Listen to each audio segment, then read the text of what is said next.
We have had so much talk. I mean, you've seen it. The airways are just filled with talk about Tua, where he might go in the draft next week. So I want to talk to you about that. But first, take a quick listen to your awesome breakdown. We love having you on Detail on ESPN+. And here's just a portion of what you had to say about your quarterback.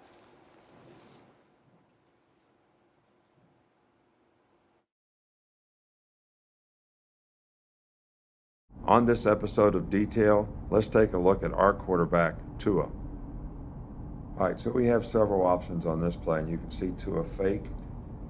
All right, and he's going to look into the boundary here, because if these guys are soft on number 11, or they mess up this 84 faking like he's going to block for 11, then we're going to take a shot right there. Then we create a stack on the other side and run like a double post. First option, not there. Second option, looking back to 6 and 4, Jerry Jeudy beats the guy on the post. Middle of the field safety is in conflict here because he's got a post running in front of him, then he's got a post running behind him. But one of the things about a good quarterback, all right, a lot of guys can't do this. A lot of guys can't fake this ball, look to the left, make a read, come back to the other side of the field, now read the middle of the field safety, see he's out of position, and hit Jerry Jeudy for a touchdown.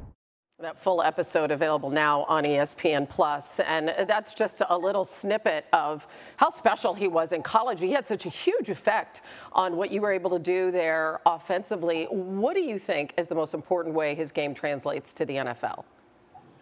Well, I think that Tua is a very instinctive guy, and I think that translates to any league, anytime. You saw just on that particular play, he could read all the way from his left all the way back to his right and throw a touchdown pass. And this is not this happens, on just about every play because he understands the offense very well. He's a very instinctive player. He's very accurate with the ball. He gets rid of the ball quickly.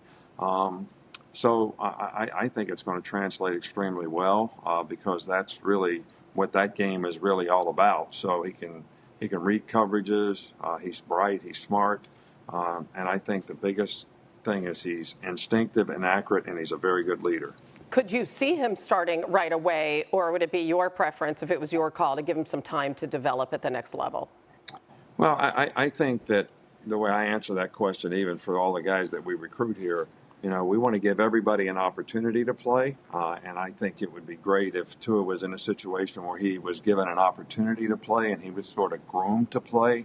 But as coaches, we all have a responsibility and obligation not to play players before they're ready to play, before they understand what their role is, what they should do, what they shouldn't do, and go out there and play with confidence so they can go out there and create value for themselves. And I don't think Tua's situation would be any different than that. So just to say he's ready to start or he isn't ready to start based on what he did in college probably really isn't fair to him.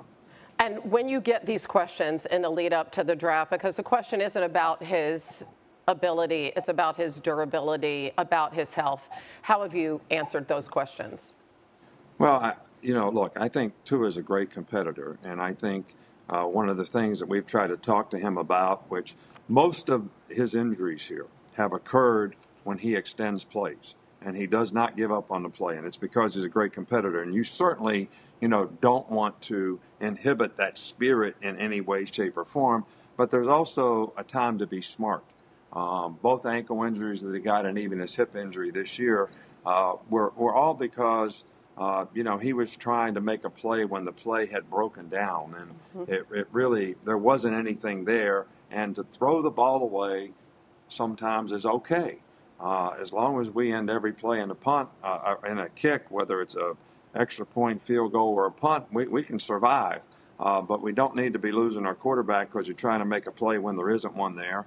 And we don't want to make a bad play when there's nothing there. So, and he didn't do that part very often, but he always tried to extend plays and sometimes to no benefit and put himself in harm's way. A lot of quarterbacks have had to learn that lesson of self-preservation. The two of you, I know, have stayed in touch through this whole process. All the speculation surrounding him, all the efforts he's made to, quote unquote, prove himself to prospective teams. Coach, before I let you go, what piece of advice have you given him during this time? Well, I think staying focused and staying, controlling the things that you can control. You can't control what everybody's saying. You can't control what everybody thinks, but you can control your rehab. You can control the things that the medical staff is telling you to do day in and day out.